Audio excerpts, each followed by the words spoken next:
Adam22, whose real name is Adam Graham Mason, was born November 24th, 1983 in Nashua, New Hampshire, a small, peaceful, and polite little city about 45 minutes outside of Boston, Massachusetts. Nashua was named the best place to live in America twice. During his childhood, Adam had a comfortable upbringing, and he remembers fondly playing sword fights in the park and riding his bikes with his friends around his hometown. His mother worked as a librarian at the local library, and his father, Philip Graham Mason, was employed as a marketing director at Ekman Construction Company. However, things took a turn when Adam was just 12 years old in 1995. His father was arrested and sentenced to 18 months in federal prison for fraudulent activity that involved awarding contracts for the Ekman Construction Group through his position on the board of the Joint Special School Building Committee. After serving 1 year in federal prison, Adam's father was released. Then in December of 2000, Adam's uncle, Joseph Graham Mason, who was a Democratic candidate and had close ties with President Bill Clinton, used his connections to secure a presidential pardon for Adam's father and cleared his record.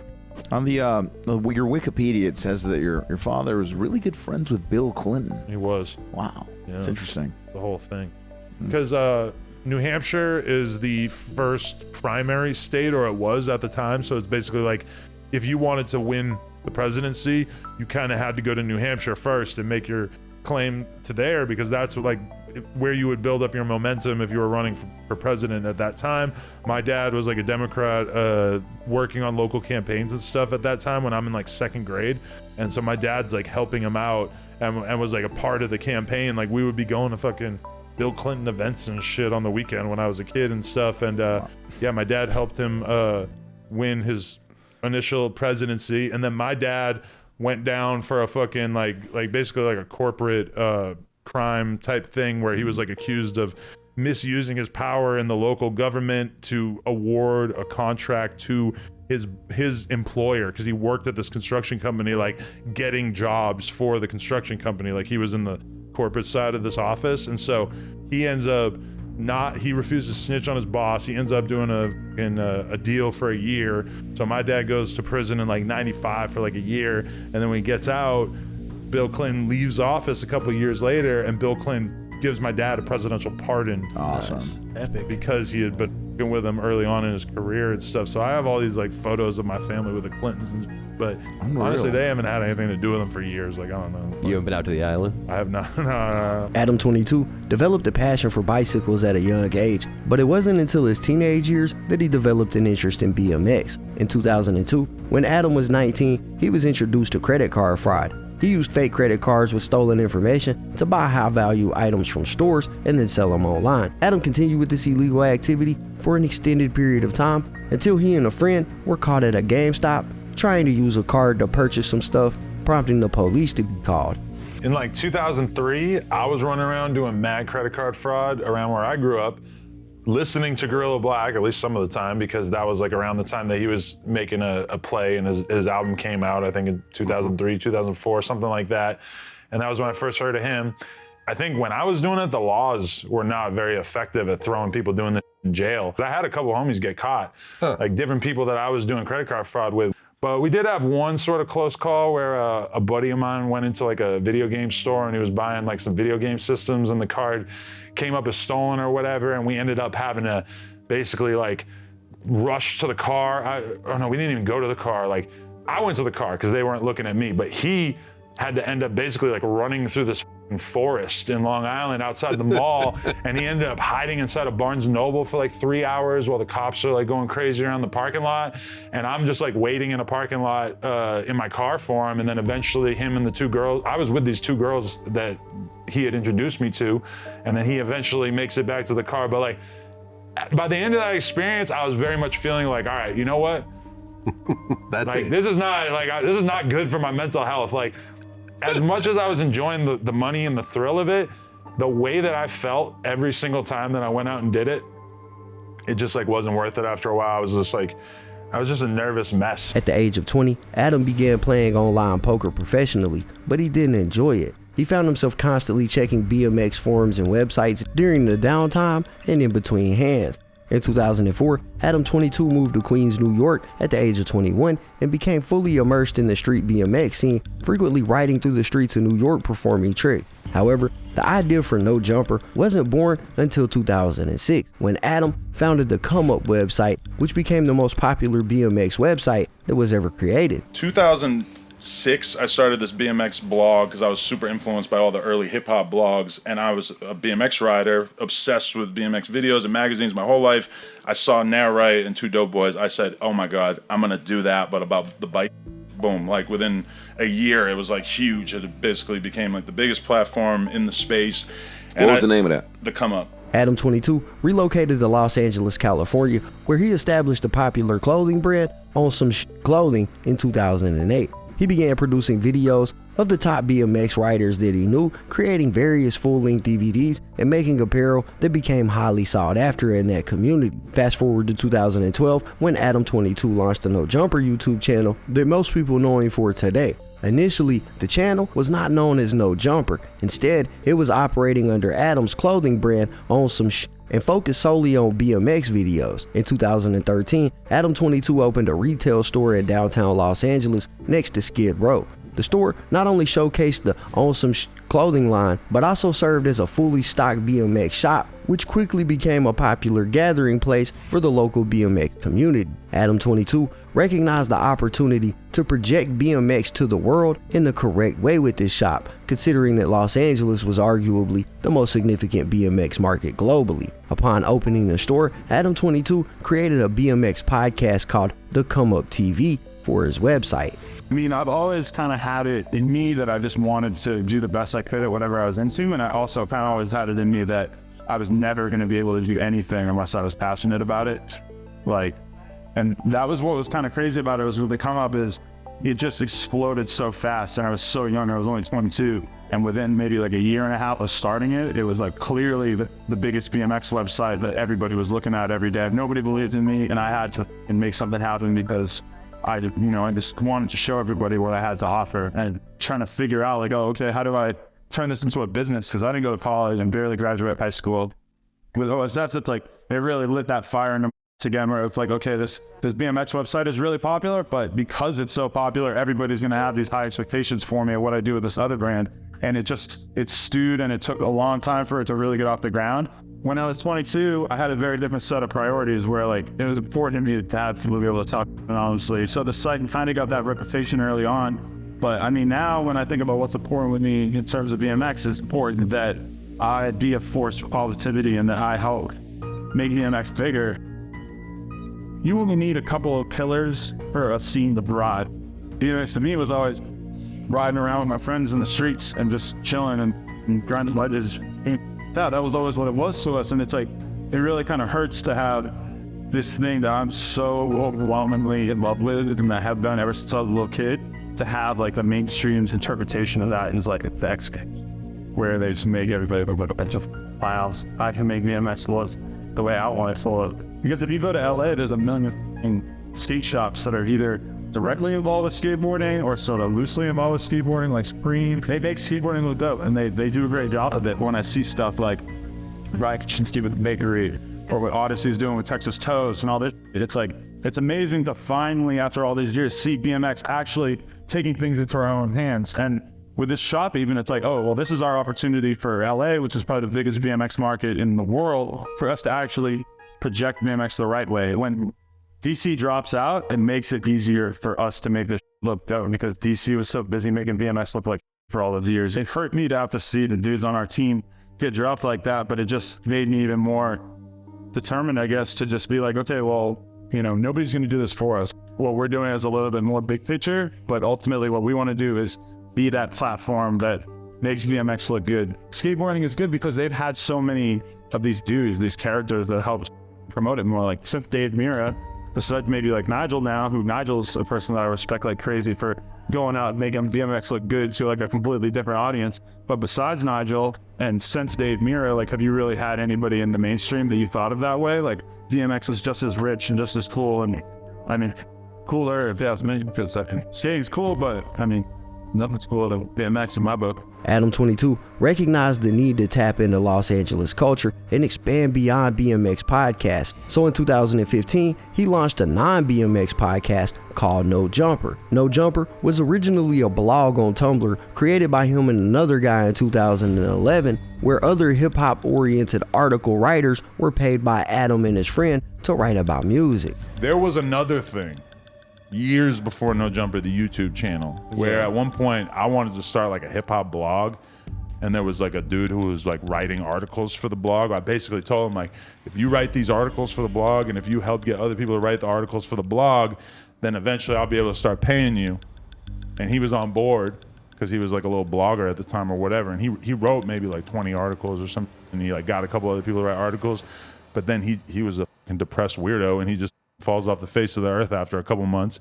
And then the No Jumper, I bought the URL, all this shit, I had nojumper.com, and then he disappears.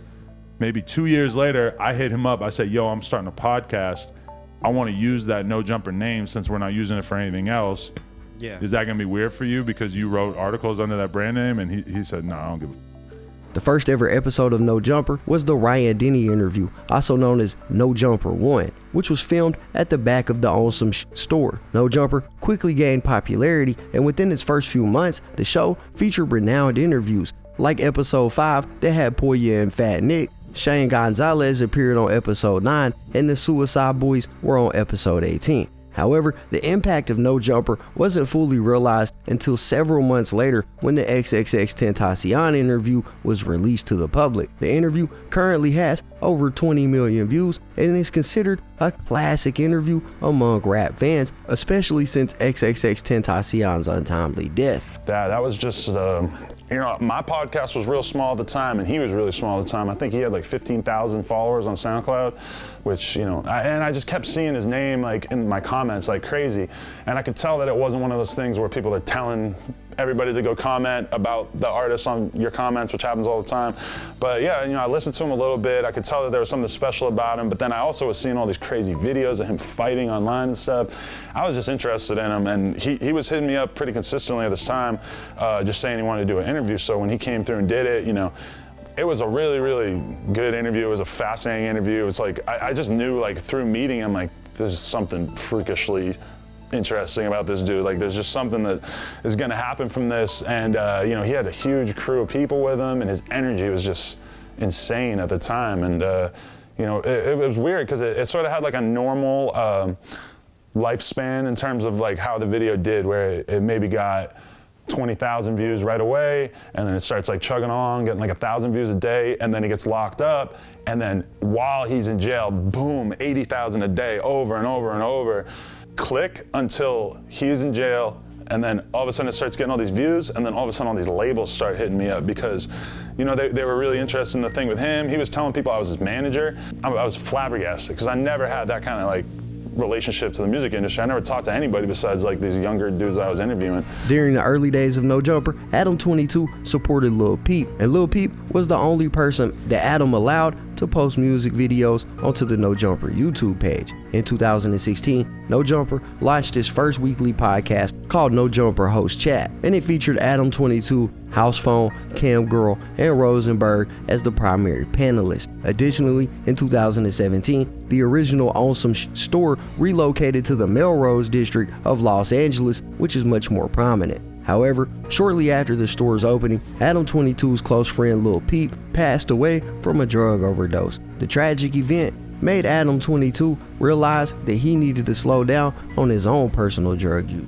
As No Jumper continued to grow in 2018, Adam22 encountered a significant obstacle in his podcasting career when he was accused of sexual assault by 2 different women, one of which was still a minor when she said it happened. Adam22 denied the allegations from the beginning, and the charges were eventually dropped, but it damaged the business relationship between him and Atlantic Records, who had given No Jumper a label deal at the time and was allowing him to sign artists and release music. These accusations resulted in them distancing themselves from him, although he pitches it a very different way. Correct me if I'm wrong. Right. There was those old accusations that came out, and Atlantic kind of washed their hands of that situation. We had like a 1-year contract with like a 1-year addition to it where it's like an option to like do another year. And after the first year, they basically were like, they just had like hella pressure being put on them by like journalists, and they just kept hitting them up for comments. How do you feel about this? Yada, yada. And it's like, there's so much bureaucracy in that. There's so much like, you know, it's hard to make things move, you know, like if you have like the budget and the team fully behind you, it just ended up being more trouble than it was worth, because they were dealing with all this weird from journalists trying to get them like to basically, they had like journalists trying to get them to cut me off. And it's like, we did that one record, we did like another record, it was kind of whatever. I personally, and I know it's like convenient for me to say this, some people might think I'm lying, I hated everything about the experience. It was fucking terrible. I started to realize like very early on that I didn't get the deal that I could have got, should have got, and that if I was really going to do this, I wanted to do it my own way. You know, like we're trying to sign an artist. I tried to sign Draco. They're like, he's too gang related. I'm like, well, what the fuck am I even doing here then? You know, like this is not, you know, like if you're going to tell me that an artist being too gang related means I don't get to sign them, what the did you sign me for? Because that's not, I didn't like what year was that? Get into this to do like some safe. You know, that's not I want to sign an artist that I believe in. And obviously if I had signed Draco, my life would have been full of many, many headaches as a result of it. So they probably spared me some headaches, but you know, it wasn't really a good fit, to be honest. In early 2019, No Jumper introduced its second weekly podcast, The Cam Girl vs. House Phone Show. After a few episodes, Adam22 decided to join the panel, and it evolved into a weekly podcast called The No Jumper Show, which is the longest running podcast on the channel. It was also in early 2019 when an infamous attempted robbery occurred during a No Jumper live stream where Adam22 was seen defending himself against a fake gun pointed at him. The AD interview happened in mid-2019, which introduced Adam to a man named AD. However, it wasn't until June 2020 when Adam asked AD to take his place on the No Jumper Show while he was away. Towards the end of 2020, AD launched his own podcast through No Jumper called At the End of the Day. 1 month later, Cam Girl left No Jumper due to receiving a lot of negative comments, and AD replaced her full time on the No Jumper Show. Adam and his adult entertainment industry girlfriend Lena the Plug welcomed their first child, Parker Ann, at the end of 2020. In February of 2021, a man named Dunno was interviewed on No Jumper, and then he joined the At the End of the Day podcast later that year on episode 32. T-Rail joined the show only 5 episodes after that. In mid-2021, Adam22 proposed to Lena the Plug, and shortly after, Sharp from Soft White Underbelly had his first No Jumper interview. A few months later, Sharp launched his own show through No Jumper called The Sharp Tank. House Phone also received his own podcast called Disconnected, which started in December of 2021. The latest show on No Jumper is The Monday Show, which launched in mid-2022, shortly after Flacco joined the team. However, here recently, it seems that the climate around the No Jumper brand is starting to shift, with people claiming that Adam is nothing more than a culture vulture who stopped talking about BMX and now talks about rap simply because it garners more attention and pays more. Plus, they feel that he has oversaturated the market with crappy podcast after crappy podcast. This isn't just damaging the No Jumper's reputation, but Adam has created an environment where his staff members are using his brand to promote their own brands, and some of these podcasts are outperforming his original content. The issue with this is that it shows these individuals that work for him or work on his platform that they don't need Adam's support. Eventually, they'll figure it out, they'll depart, and they'll start their own channels. Instead of earning and then splitting the money with Adam, they can just put it on their own platforms and keep all of the profit. Adam22's true character is now becoming visible to the public. For those who may not be aware, he went on a podcast and accused his longtime co-host and friend House Phone of having a sexual relationship with a trans woman. I have some fun. I have something to say. Are we gonna ambush? But guys, it's been... Oh my God! It's not about him. This is about me. I have a feeling that this will soon be about him. No. I'm going to be hearing a lot about this. And people, this was Sledge Tell him Lords. to take it up with me. I don't give a. I would like to say the same, but it seems like I'm worried about people calling me a bad friend for just not editing this and putting it out. They're going to be mad at me, but I'm just... He's just going to be... how about this? If you're mad at him, I think I'm mad at you because you're being a bad friend to me by acting weird and shady, acting like you didn't do some that you did do, and you know you did. I've been friends with him for like, and I just don't want to be like. The truth out, is the you know. truth. Well, No one cares. but should I tell him? Should I give him a little warning? This is coming. It feels kind of weird to Yeah, not maybe tell it's him. your friend. Yeah, I- be like if- she totally spilled your beans. If you want to, I have. But you better tell. You also should. You better let him know. I pulled up insecurity, and I don't play. So. yeah. Security's gonna have a turn with you too. Actually, no, he can't. Man, let me go ahead and just speak on this, man. First of all, it's 2023, man. Stack Piggy Bank available next week. Cool. Can I? Yeah, I'm Can sorry. you not do that? Yeah. Thanks. It's 2023, bro. No matter what decide to do with their lives, which is nothing wrong with, by the way, I feel like my being like outed or exposed or whatever by like my home team, by people that I work with, that I see every week, bro. I'm really like, that's bothering me, bro. I'm really not gonna lie to you. And yeah, bro, I'm not gonna sit here and lie. I'm not gonna sit here and say, but I'm also not gonna sit here and like claim like everything. But just know, I ain't never touched it. I ain't never sucked no. I ain't never got in that. And I'll leave it there. All right. Just know, got a little experimental at one point in life. Honest, yeah. I'm gonna be completely honest. There's nothing wrong about being honest. Got a little freaky deaky in life before. I'm gonna be honest with you, but I mean, it is what it is, bro. I just don't understand what was the point of like trying to like maliciously like make content out of it. Make content out of like some that could be had actually been really like detrimental to my life, my career, my relationship, all the other bro. Adam asserts that this portion of the podcast was meant to be removed and not posted, but it wasn't removed and it was posted. Housephone then appeared on another podcast to express his emotions, but Adam continuously interrupted him and treated him with disrespect. You view it's like, I'm not gonna throw away this content. Oh, I filmed this thing, so I'm not gonna not put it out. I never even considered not putting it out, to be totally honest. Like I never even had that idea because I thought we're gonna edit it out because I thought that the most likely scenario if we didn't put it out would be this person being so enraged that it was worse than the situation that would have played out if they just edited it out. But guess what? You thought that you had a fucking joke. What? You thought it was gonna be funny. Everybody was gonna laugh at me. Ha ha. House phone trans. And you thought it was gonna be. You thought the backlash that you're getting. You thought it was gonna be back on me. I think we should let Phone just get his feelings out. Yeah, let him say. I definitely want him to get his feelings off, but I have to correct the record when he's saying stuff that isn't true about me. Let him get his off. Yeah, you could respond. I mean, if I haven't let him get off, what did I say? What did I say that wasn't true? His life has been permanently altered. Can't nobody tell this man how to feel, regardless of whatever the you think he's saying right now. He has every right to feel the way that he feels right now. Let him pop it. And that's what I was about to say earlier. Is like you don't have to get too specific, but that you've been going through. Man, let Cuz talk. Let him do. Let Cuz get it off. Period. Just like, I'm not even like surprised about even the way you're reacting right now, bro. You've been like this, bro. You want to look like the good guy. You want to look like you cared so much. You wanted to edit it, but that's just not the truth, bro. I mean, sat there but and we have everybody in this office can confirm that that was supposed to go. It's not. Do you hear how you keep saying shoulda, coulda, woulda? I'm talking about what actually happened. Supposed to. I know how bad it is that it happened. I'm talking about the fact that we tried to make it not happen. It don't matter about what you tried to do, Adam. It's about what happened, bro. And yeah.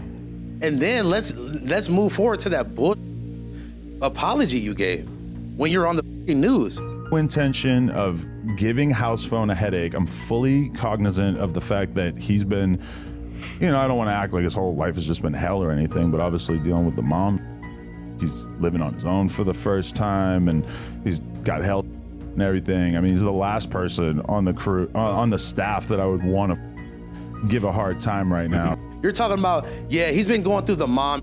He's been going through the health. You're talking about the person that fucking raised me, that birthed me, my best friend that died. Oh, he's been going through the mom. But are you actually acting like I have some kind of disrespect for your mom when You're disrespectful as I paid for the funeral as soon as it happened just because. Come on, bro. Come on. Not here, bro. Not here. Not here. Come on. Not here, bro. All right, let me go. Not here, man. Let me go, bro. I'm walking you outside. You ain't pay for. Nigga, you gave me some money. You didn't pay for the funeral. Walk you outside, nigga.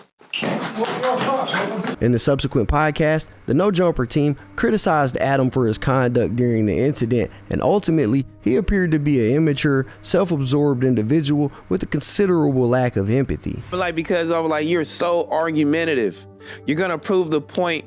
I don't think this needs to be said. I needed to. No, I already rebutted this crazy opinion. He was saying things the same way. Argumentative, you feel me? At every point he had to speak about, you had something to say. Which was you were defending yourself. It was a podcast. But look, it is. But bad podcast. You always say, let us speak. Let the person speak and let them get that off. Right.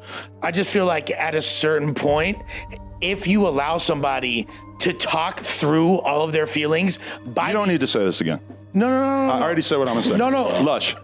There was no chance in hell. Because I'm not gonna have y'all just sit here and harp on the same point over and over. You're not even letting them talk. No, because you guys are saying the same over and over. I told you what it is. Say something different. This is my podcast, and I'm willing to hear out other people's opinions. But if your opinion is that I should have sat there and took that, get the out of here. It's not happening. It's my podcast. Now you're going, it's my podcast. It is my podcast. It's my podcast. I do what I want. Despite this, Adam has built No Jumper into a brand that probably won't be affected in the long run, as it's a pretty massive platform at this point. But who knows what's next for the company and its creator. But that's the story of Adam22. Anyways, that's it for the video, guys. If you enjoyed the content, be sure to hit the like button, subscribe, tap the notification bell so you get notified every time I upload a video. As always, it's been fun rocking with y'all, man. I'm out.